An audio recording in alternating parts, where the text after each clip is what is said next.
तरी पण जाता आता ओघाणी आला म्हणून सांगतो.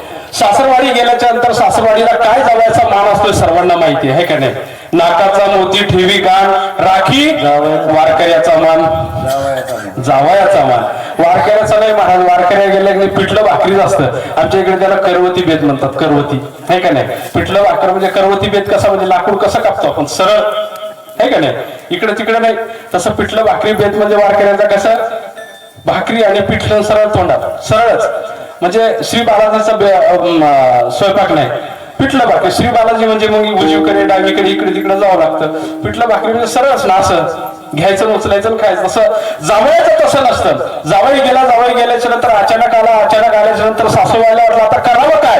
जावई बापू आले. मग जावई बापू आले होते, स्वयंपाक तयार होता. जावई बापूंना भूक लागली होती. मग जावई बापूंना वाढलं जेवायला. वाढल्याच्या नंतर बघितलं तर शिळी बाजरीची भाकरी वाढली महाराज आणि लाल बुंद मिरच्याचा ठेचा वाढला. उन्हाळ्याचे दिवस होते. दुपारी 2 वाजले होते. जवायला वरती टक्कल होतं. घरात काही फॅन नव्हता. पत्राचं घर होतं.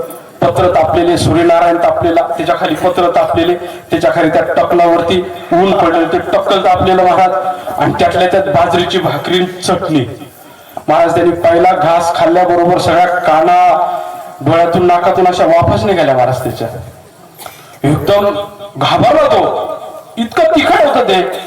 पण सासूबाई खूप हुशार होत्या महाराज. सासूबाई आतून यायच्या, ज्वारीची भाकरी घ्यायच्या, ताटामध्ये वाढायच्या आणि म्हणायचे जावई बापू पुरी म्हणून समजा. वाढायच्या काय वाढायच्या काय भाकरी बोलत चला बोला. वाढायचं काय वा वा वा. हे बघा आता 2 तास आपला कीर्तन आहे. 1च तास कीर्तन आहे. सर्वांनी आपल्या घरातलं कौटुंबिक कीर्तन आहे का नाही. मी जाता फक्त 2 सूचना तुम्हाला सांगणार आहे. आता इथून पुढे मी कीर्तन सांगणार आहे. तुम्ही श्रोते आहात, मी वक्ता आहे. तुम्ही प्रत्येक माझ्या वाक्याला मान हलवायची. मग इथून पुढे तुम्हाला काय हलवायची वा वा बोलत चला. काय हलवायचे वा वा वा. आणि मान अशी हलवायची की इथून पुढे तुम्हाला कीर्तन कळालं तरी मान आणि नाही कळालं तरी बस बस बस जमला. आता जमला.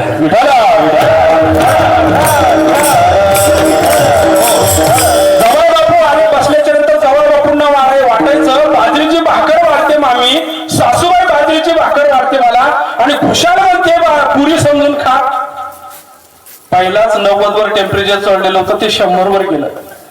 सासूबाई परत आल्या. परत भाकरी वाढताना ती ताटात महाराज भाकरी वाजायची व खडखड वाजायची. एवढी कडक होती ती. टाकल्याबरोबर जावई बापू पोळी म्हणून समजा. अजून टेम्परेचर तापलं महाराज.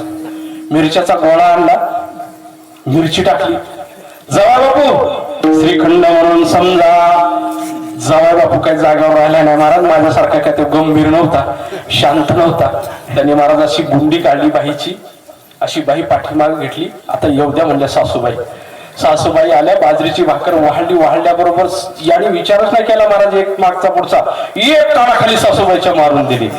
सासूबाई बघतच राहिली. सासूबाई काय नाही म्हणला जावई सासूबाई म्हणला सासूबाई सासरेबांनी मारली म्हणून समजा.